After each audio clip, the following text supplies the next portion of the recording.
Hello, how are you doing? Welcome to another edition of Around Town. I'm your host, Larry Crippen, along with you, and a program about today, what's going on with county, Walker County. We have with us the Commissioner of Precinct 3, Bill Daugette. Welcome to the program, Bill. Nice to see you again. Good morning, Larry. Glad to be here.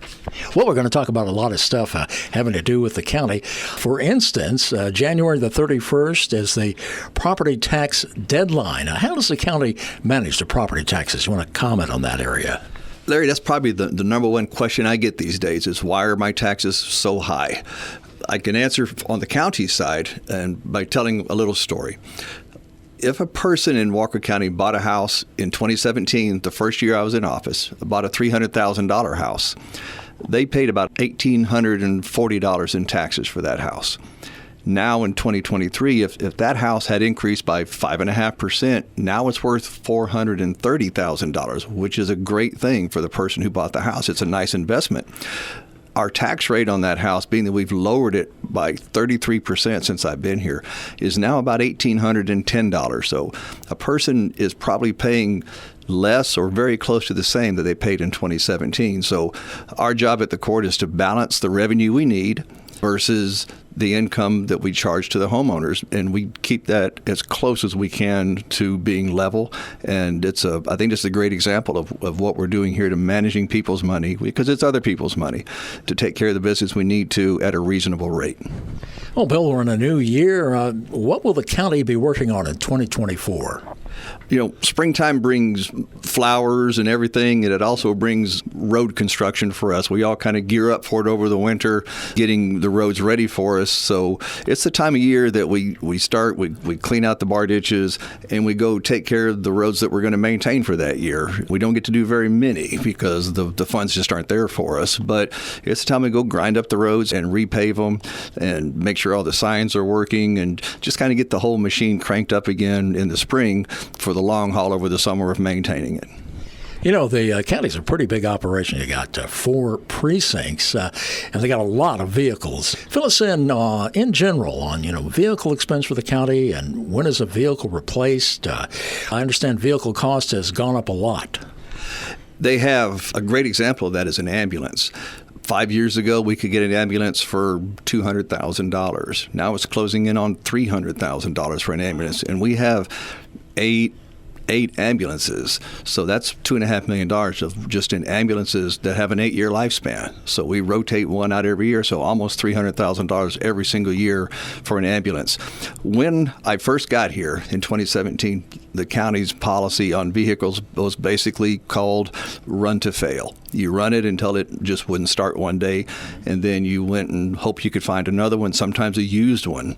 But since that time, myself and a couple other commissioners also, not just me, a couple other commissioners have been working towards not a full-blown replacement program, but definitely rolling vehicles out before they die on the side of the road, or you start investing in new engines and transmissions and stuff. So we've really upgraded our fleet, especially in the sheriff's office, in the EMS world, out at my shop. It is a huge expense for us, but it's one, we have to take care of it because our job is to, turn the key and go be somewhere. And if we can't get there, then we're not doing what we need to be doing. We have 2 governmental institutions in Walker County, the county and the city. In what areas does the county partner or cooperate with the city? That relationship has gone back and forth as long as I've been here. I've been in Walker County, Huntsville for over 40 years now. And sometimes the relationship has been good and sometimes it's been challenged. Right now, I think we're doing well together. When Mayor Broniger was over there and now Mayor Humphrey and Judge Pierce on our side and now Judge Christian, we visit pretty regularly back and forth. I actually was invited by the city to serve on the Airport Advisory Board, and I'm working with them to help improve what they're doing, because that impacts us all in the county. We work with each other on grants. When you apply for a grant, the more support you can get, letters of support, and how it's going to impact an entire area versus just an entity like the county or the city, the more of those you can put in the hat, the better your chances are. We deal with HGAC out of Houston for a lot of our grants, or TxDOT on the county side. And letters of support either way, from the city to the county or county to the city, or teaming up on the same application, scores us points and helps us achieve those. And we've been pretty successful with that. And county commissioners have miles and miles of county roads to deal with. What's the amount commissioners are given for roads and bridges?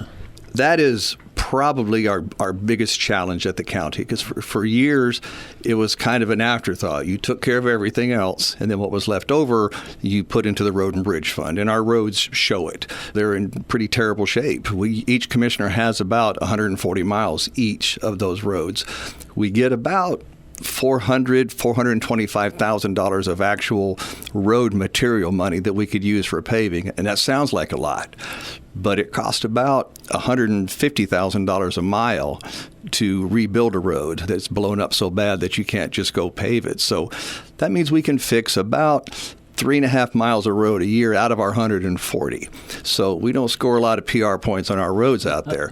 But over the last few years, we've been gradually creeping that up a little bit, taking a piece for road and bridge before we go into the actual budget of people with their requests. We understand that as more people move into the county, out into the areas, the quality of those roads has to come up. So we're funding that and doing the best we can with the funds we have. Once again, going back to the very first thing we talked about, keeping that tax rate at a manageable level for our people so they can afford to live in Walker County. Well, Precinct 3 Commissioner Bill Daugette, thanks a lot for being our guest. Anytime, Larry. Thank you.